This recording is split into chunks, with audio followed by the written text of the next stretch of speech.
Mount Everest, the tallest mountain in the world, standing 8,848.86 meters, 29,031.7 feet, above sea level.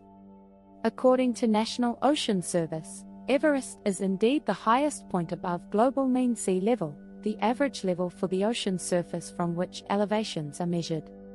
It is located in the Himalayas, straddling the border between Nepal and the Tibet Autonomous Region of China. The distance between Nepal and Tibet is 694 kilometers. Mount Everest itself does not have a fixed land size as it is part of the larger Himalayan mountain range.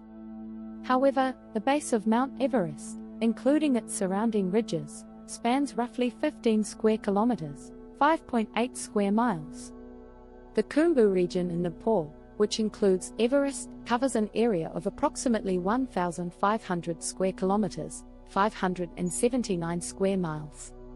Mount Everest lies within Sagarmatha National Park, which spans 1,148 square kilometers, 443 square miles in Nepal. Everest is part of the Himalayas, which stretch across 5 countries and cover an area of about 595,000 square kilometers, 229,500 square miles. In Nepal, it is called Sagarmatha, goddess of the sky, and in Tibet, it is called Chomolungma, goddess mother of the world. In English, it is named Mount Everest, honoring Sir George Everest, a British Surveyor General of India. The mountain's first recorded summit was achieved in 1953 by Sir Edmund Hillary and Tenzing Norgay, a Sherpa, marking a milestone in mountaineering history. Sagarmatha is revered as a sacred entity by local cultures, particularly in Nepal and Tibet. Tibetan Buddhists believe that Chomolungma, the goddess of the mountain, inhabits its peak, serving as a protector of the region. Similarly, in Hinduism, the Himalayas, including Sagarmatha, are considered the abode of gods and a source of spiritual inspiration. Local Sherpa communities, who live in the Everest region, view the mountain with deep respect, treating it not merely as a challenge to conquer but as a spiritual journey.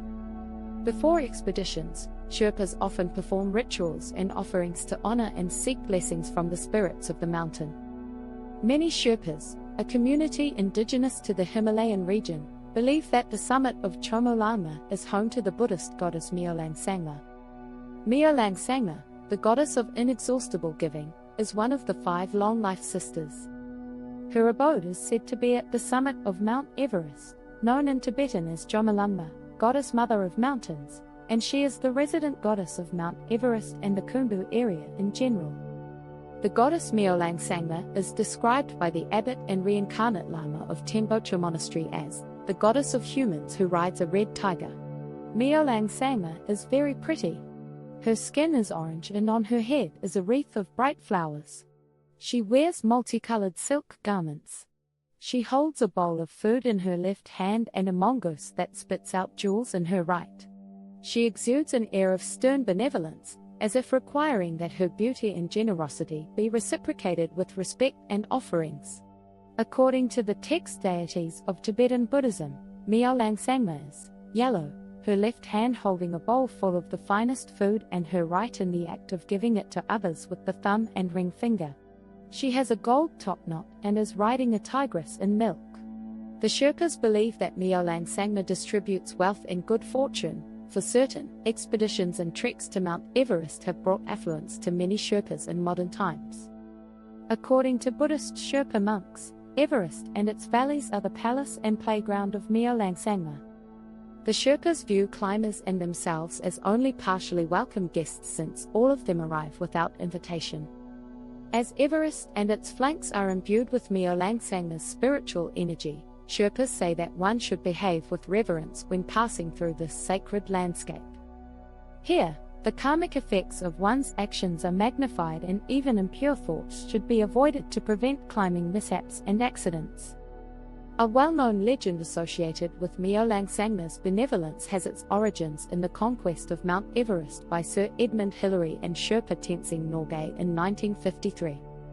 In his account of the expedition, Sherpa Tenzing Norgay credited the goddess with granting him safe passage on the slopes of Mount Everest and guiding him and Edmund Hillary to the summit. The Sherpas still believe that climbers seeking to ascend Mount Everest must appease the goddess first, if they want to reach the summit safely. These days, Sherpa Buddhist monks are requested to give blessings to both climbers and Sherpas alike before they attempt to climb Mount Everest. At the start of each expedition, the Sherpas perform rituals and make offerings at a hapso, a makeshift shrine built on arrival at Everest Base Camp, to appease the goddess before entering her abode. It is only after having performed the rituals that the Sherpas feel comfortable entering the dangerous Khumbu icefall. The Sherpa people, indigenous to the Everest region, have a profound connection to Sagarmatha. Their culture and livelihood revolve around the mountain, as they serve as guides and porters for climbers from around the world. Their expertise and resilience have become synonymous with successful expeditions. However, the rise in tourism and climbing has brought significant challenges to Sagarmatha's environment. Issues such as pollution, deforestation, and the effects of climate change threaten the mountain's delicate ecosystem. Efforts to preserve its natural and cultural heritage continue, emphasizing the need for sustainable tourism practices. The lower regions of Mount Everest are dominated by glaciers like the Khumbu Glacier on the southern side and the Rongbuk Glacier on the northern side. These areas are rugged, with sharp ridges and moraines, debris left by glaciers. Jagged rocks and boulders cover much of the lower slopes, with loose scree, small rock debris, making footing unstable. The terrain gradually transitions from vegetation at lower altitudes to bare rock. Snow begins to dominate the landscape, creating expansive fields interspersed with icy crevasses. This terrain is slippery and requires technical climbing equipment. The Khumbu icefall on the southern side is a massive area of shifting ice blocks and deep crevasses. Ice towers, seracs, form and collapse unpredictably, making this one of the most dangerous sections. The terrain becomes extremely steep, especially along the South Col route, Hillary Step and the Southeast Ridge, and the North Col route, North Ridge. These areas consist of solid rock interspersed with thin layers of ice and snow. Above 8,000 meters, 26,247 feet, oxygen levels are only about 1/3 of sea level. The rocky and icy terrain is often exposed to high winds and extreme cold. The summit is a small, snow-covered peak surrounded by steep drops on all sides. The snow is often hard-packed and icy due to high winds. The steep snow slopes and glaciers are prone to avalanches, especially during weather changes. The mountain consists primarily of sedimentary rock, including limestone and shale, uplifted during tectonic collisions millions of years ago. Deep crevasses, often hidden by snow, and sheer cliffs are scattered throughout the terrain, requiring careful navigation.